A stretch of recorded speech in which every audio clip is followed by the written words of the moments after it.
Magandang araw, welcome sa channel ni Child of God. Ngayon, ibahagi ko sa inyo ang aking kaalaman sa karunungang lihim. Narito, orasyon, pambakot o pangwasak.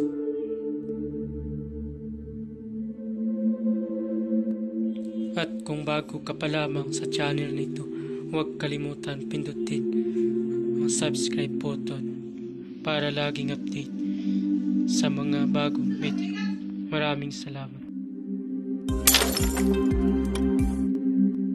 Pamilin, mahalin at pagkaingatan ng bawat ibinabahagi ko sa YouTube channel na ito.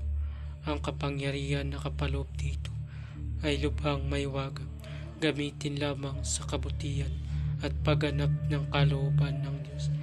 Maging huwaran at laging isa puso't isip ang 7 layunin ng Diyos.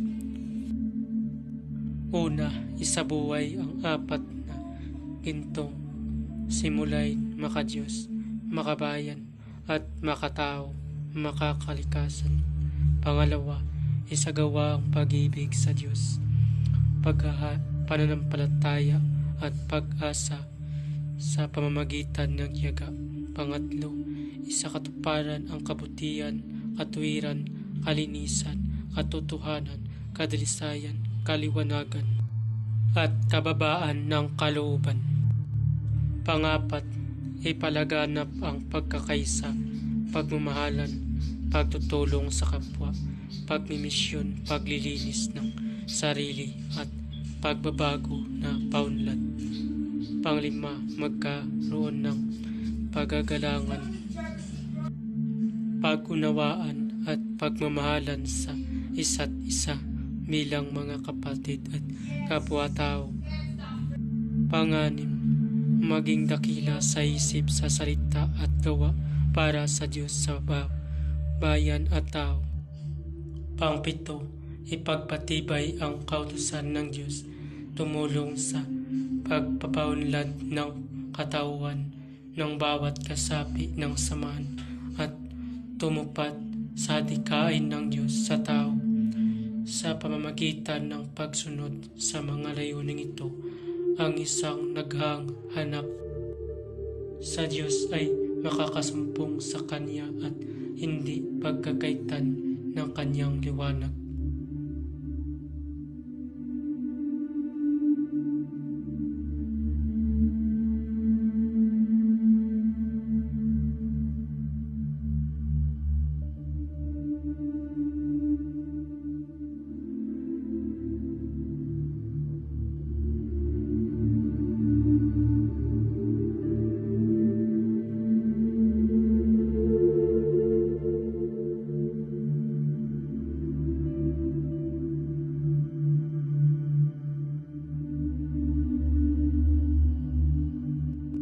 Pamamaraan, magtirik ng 3 kandila puti at magdasal ng 3 Ama Namin, 3 Aba Ginoong Maria at 3 sumasampalataya. Pagkatapos magdasal ay isunod ang orasyon. Pagkatapos usalin ang orasyon, iihip sa dibdib pa krus. Narito ang orasyon.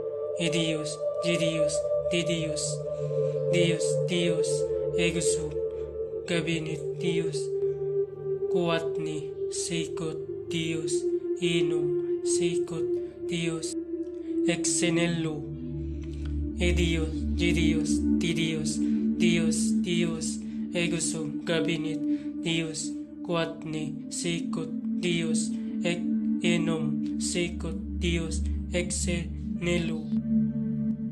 Babala, ang lahat ng orasyon na aking ibinabahagi ay lubhang makapangyarihan. Gamitin lamang sa mabuti. Kung sino man ang gumamit sa masama ay mayroong bad karma. Maaaring maghirap habang buhay hanggang kamatayan.